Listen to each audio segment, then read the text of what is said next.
This week on Dateline Abuja, we get an update from the FCT command of the Nigeria Security and Civil Defense Corps, NSCDC, on their activities for the year, successes, challenges, and plans to keep FCT infrastructure safe. And we'll be doing this with the commandant of the FCT command. So stay with us right after we update you on the major stories from Nigeria's presidency. This is Dateline Abuja.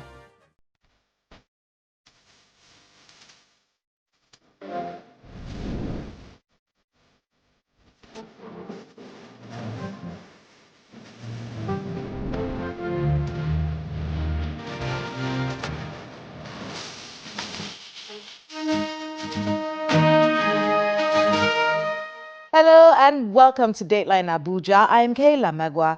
Let's begin with a roundup of the major stories from Nigeria's presidency. It's time for our Abuja Wrap. President Bola Tinubu has officially resumed work at the presidential villa in Abuja a day after returning from his trip abroad. He walked from his residence to his office, accompanied by his security aides, his chief of staff, Mr. Femi Gbajabiamila, the National Security Advisor, Mr. Nuhu Ribadu, and other aides. President Tinubu had traveled to the Netherlands on the 23rd of April on the invitation of the Dutch Prime Minister, Mr. Mark Rutte. While in the Netherlands, he also met with the Nigeria-Dutch business community. He then proceeded to Riyadh, Saudi Arabia, for the World Economic Forum, where he had engaged global leaders with a view to winning more investors in Nigeria. After the meeting in Saudi Arabia, the president was said to have proceeded to Europe on a private visit. He returned to the country on Wednesday after over 2 weeks of being away. The Duke and Duchess of Sussex, Prince Harry and Meghan Markle, have arrived in Nigeria for their 72-hour tour to promote the Invictus Games. They arrived on Friday morning in Abuja aboard a British Airways flight, which was slightly delayed after the scheduled pilot went sick and a replacement had to be quickly arranged. They were received by some Nigerian officials at Nnamdi Azikiwe International Airport in Abuja. Their visit is primarily to promote the Invictus Games after Harry met the Nigerian team and the Chief of Defense Staff General Christopher Musa at last year's competition in Dusseldorf, Germany. President Bola Tinubu has approved the appointment of the Minister of State for Petroleum Resources, Mr. Ekperikpe Ekpo, as the co-chairman of the Governing Council of the Nigerian Content Development and Monitoring Board. This is contained in a statement issued by the President's Senior Advisor on Media and Publicity, Ajuri Ngelale.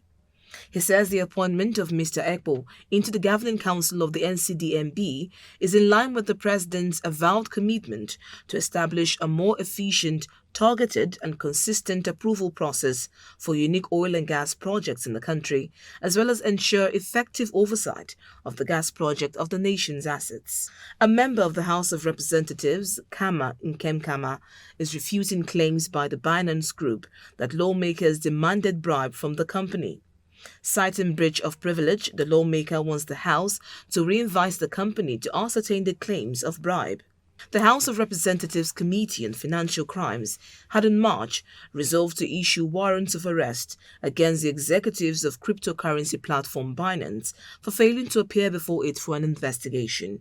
On Tuesday, Binance issued a statement that some unknown persons in Nigeria demanded huge payments in digital currency to make their problems in the country go away. This House has never had a meeting with this person before.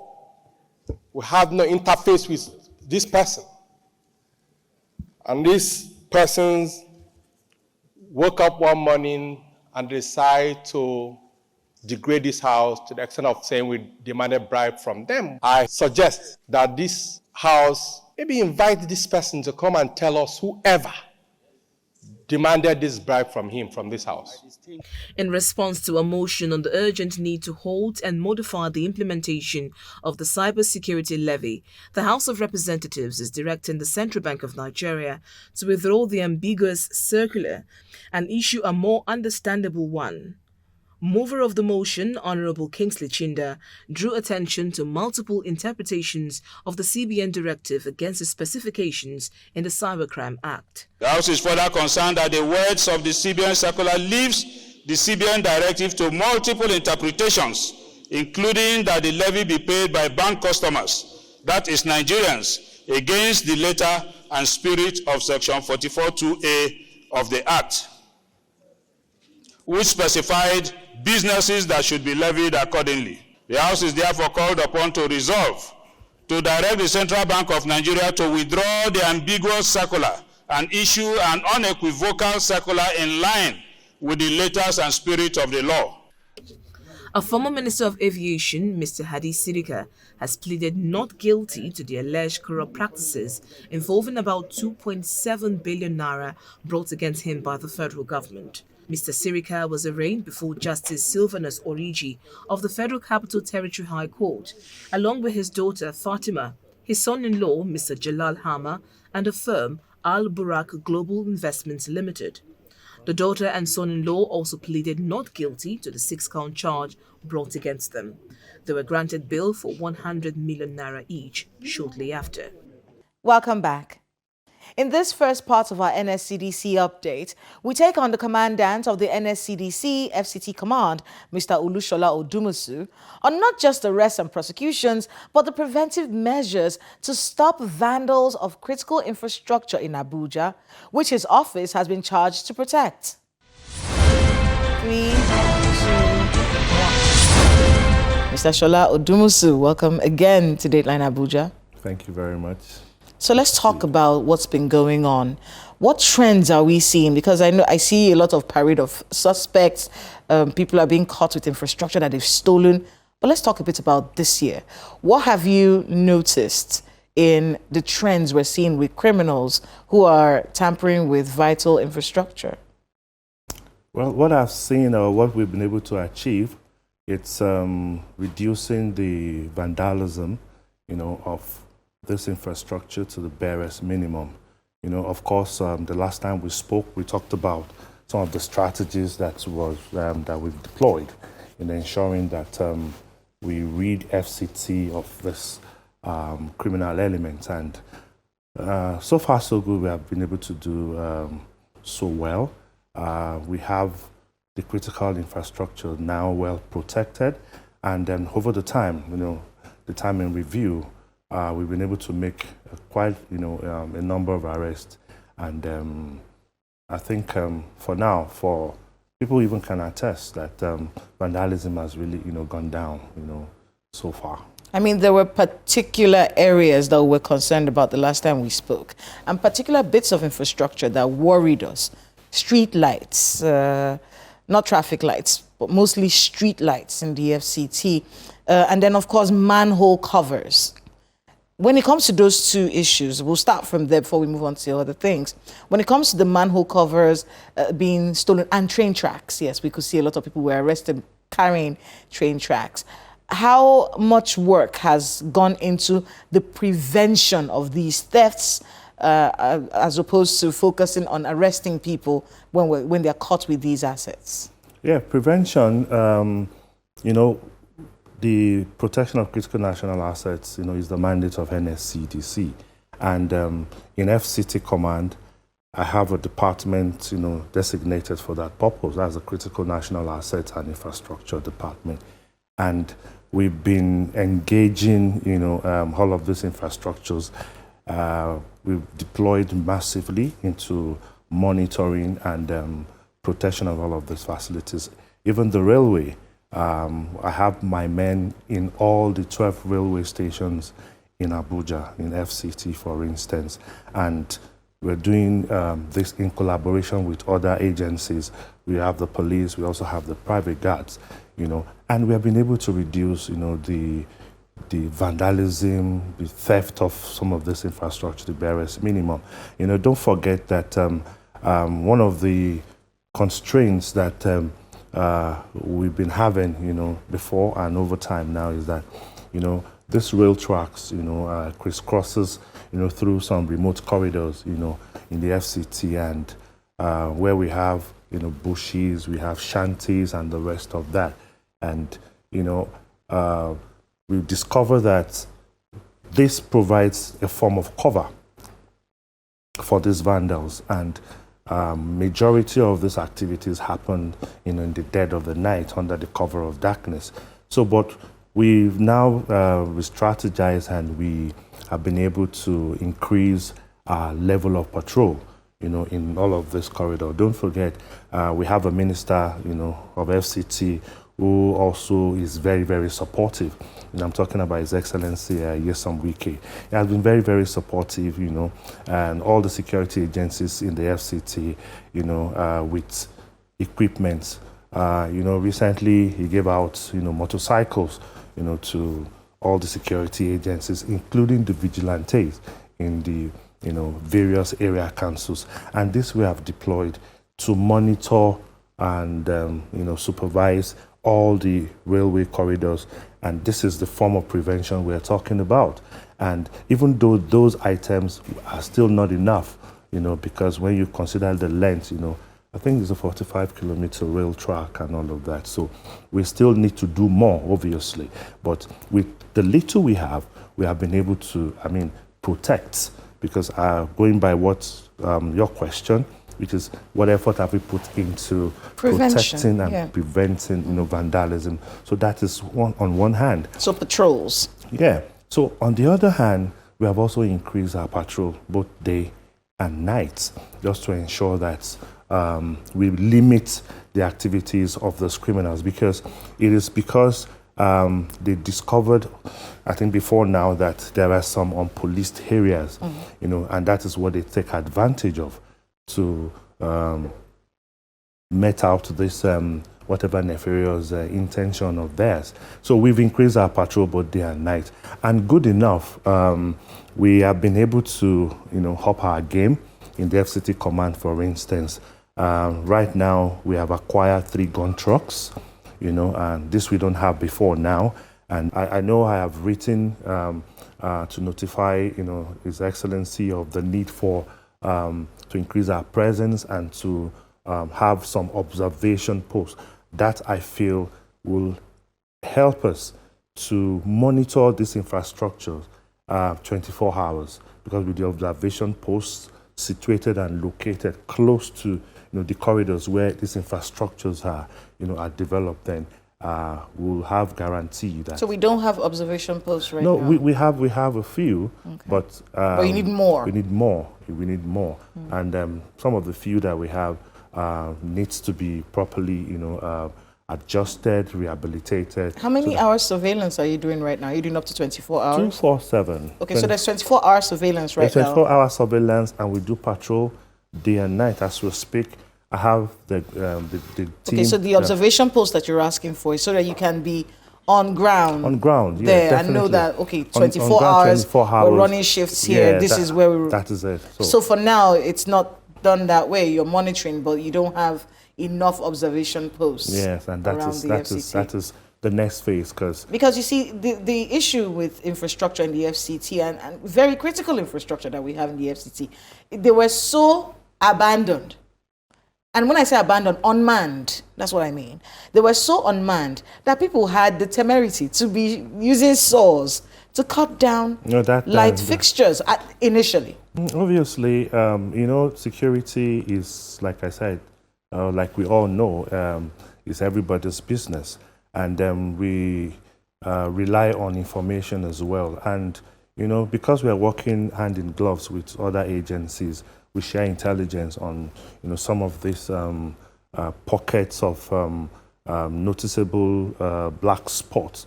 And we are working, with other agencies, with the Joint Task Force, which, of course, most of these places falls within the mandate. So we're working together to ensure that we rid FCT of all those places that provides hibernations for criminals.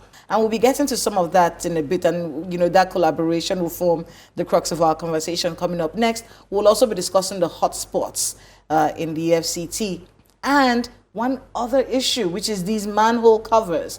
I see the arrests. We see the arrests of these people who are vandalizing and stealing these manhole covers. But now, what next? Because those covers have been stolen, but those places are empty, and we have a lot of people having accidents falling into empty manholes in the FCT. So we'll get to that shortly. Please stay with us. When we come back, we'll get into more of this conversation with the commandant of the NSCDC FCT chapter. In this second part of the interview, we talk about the Joint Task Force, which includes the NSCDC, and the return of criminal elements to previously demolished and now abandoned hideouts in the FCT. He also speaks to us on the need to watch Abuja's Panteca market. Please watch this.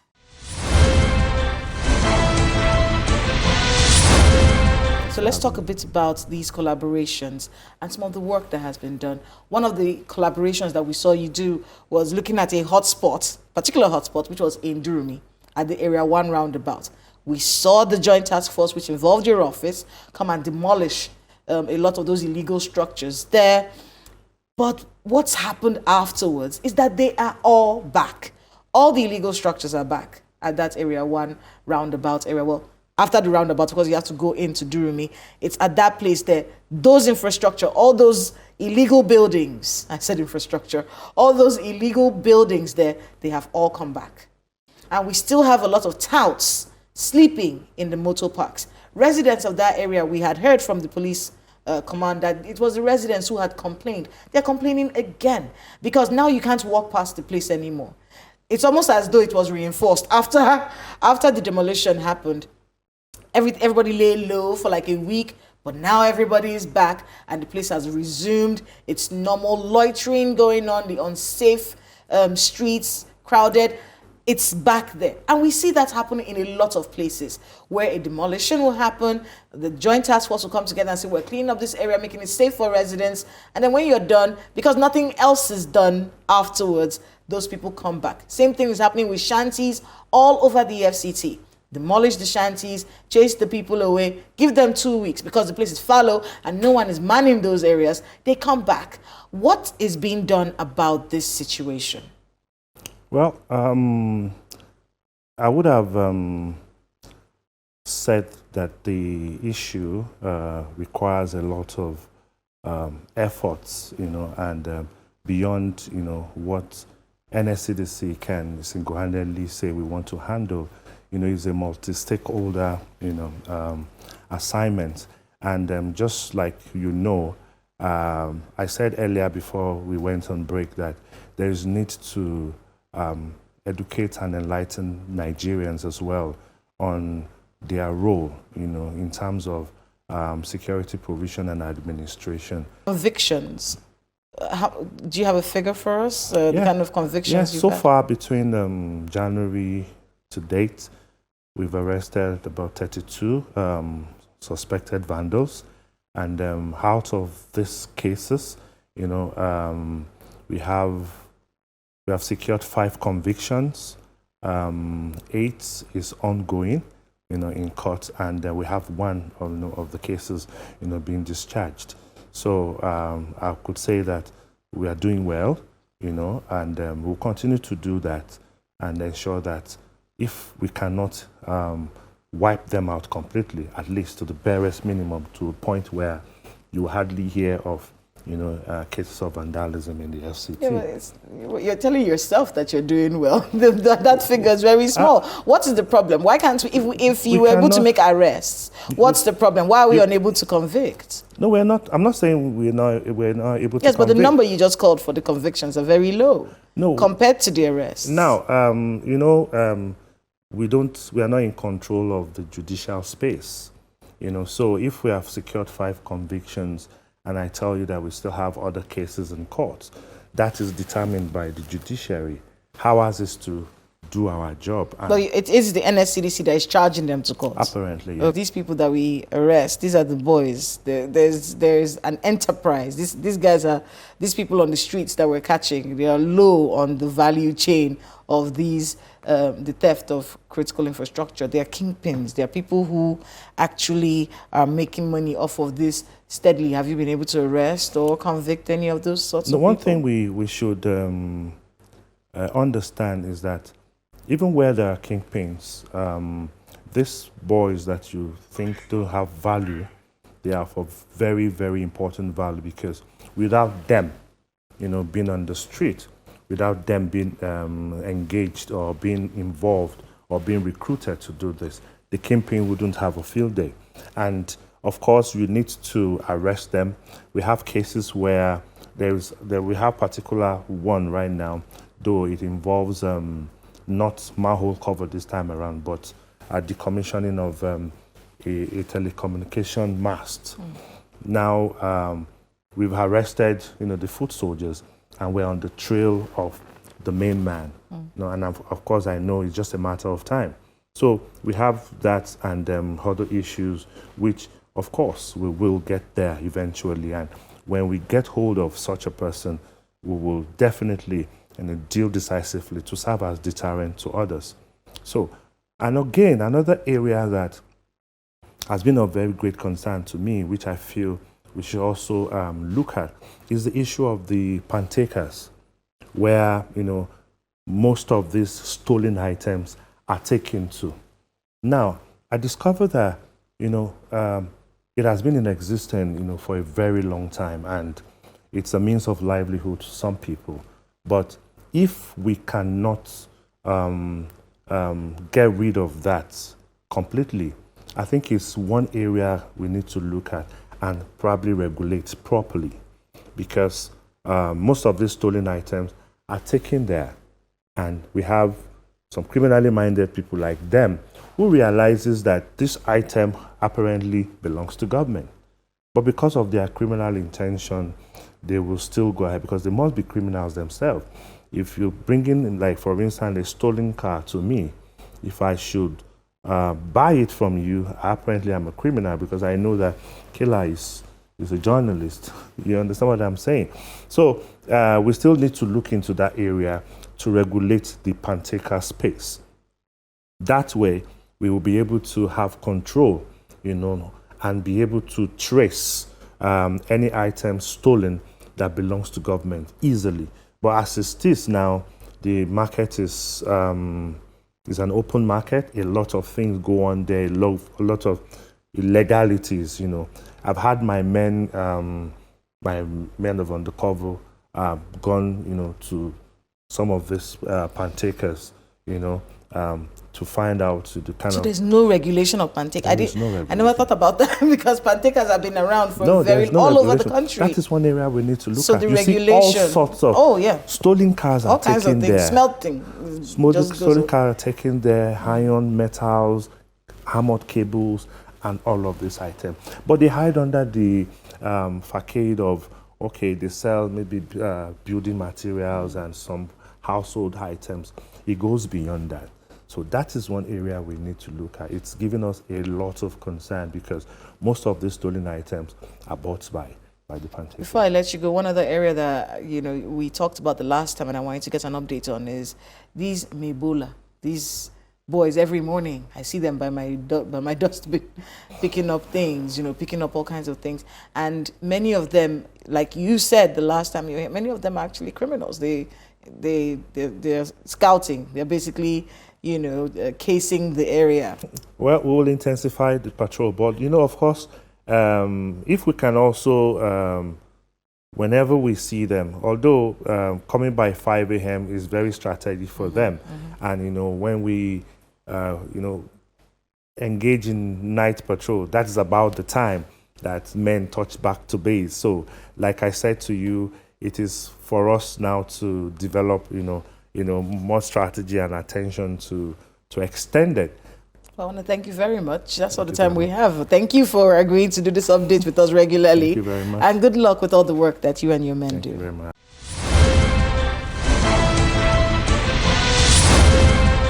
Thanks to my guest and to everyone who spoke to us today on the program.